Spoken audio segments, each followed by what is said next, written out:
How's it going, everyone? John here, and welcome back to another tutorial. In today's video, I'm going to be showing you how you can customize your own Stream Deck tiles to make them a lot easier for you to figure out where everything is, and if you're taking a quick glance at it, you know exactly where you placed it versus just having your generic ones like this with basic text, and it can get kind of confusing where you place things.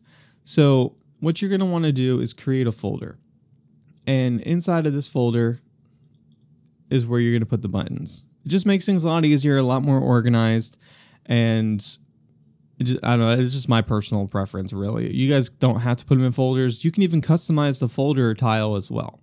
But once you figure out what you're doing with the button, then go ahead and select any of these services here.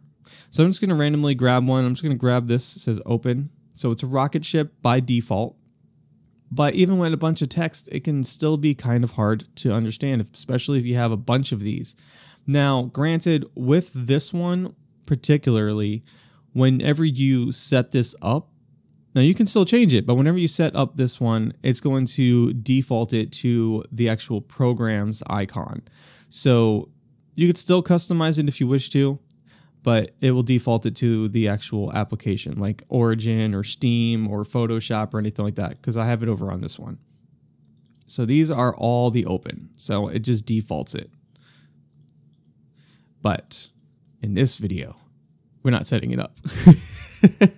So I'm going to show you how you can customize the tile. So once you have the tile selected, go down here on the bottom left-hand corner. You have this little down arrow right on the actual icon.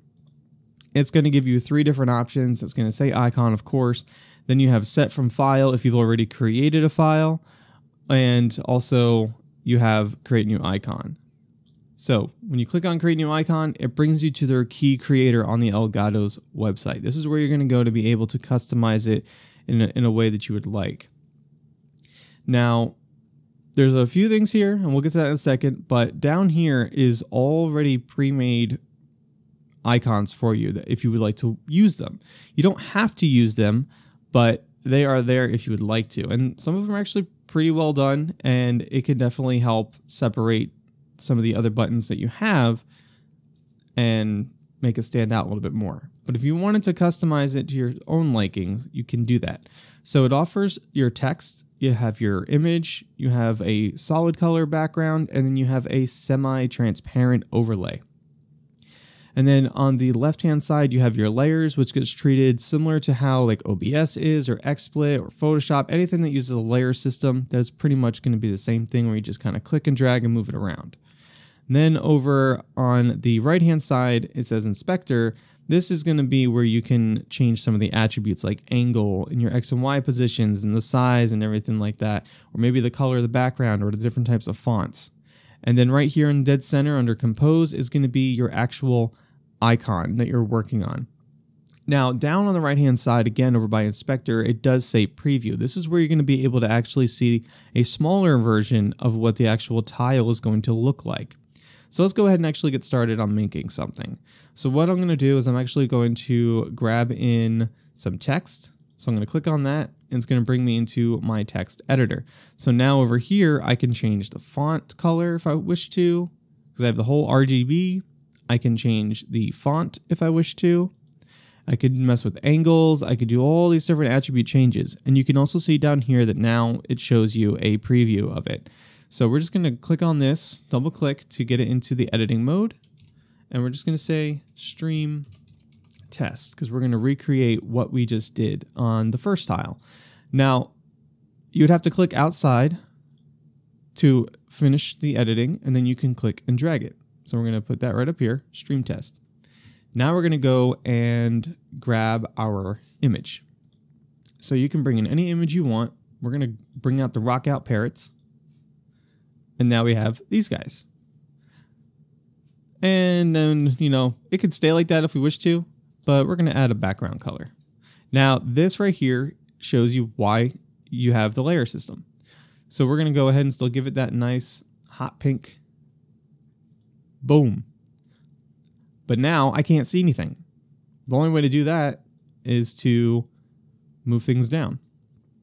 And there you go. You just click and drag it. You can even hide it. You can get rid of it by clicking on the X, or you can get rid of everything by hitting clear all. But if you are satisfied with this and you're done and ready to go, click on Save Key, and then that will allow you to save it. But I'm actually going to change my font because it's a white font, makes it really hard to read, so we're going to change it to a black. There, that should be a little bit easier. Now, here's the thing. If you look at this, but you don't see it here, click outside where the text is, and then it will show up. Hit Save Key. I've already saved it, so we're just going to save another one.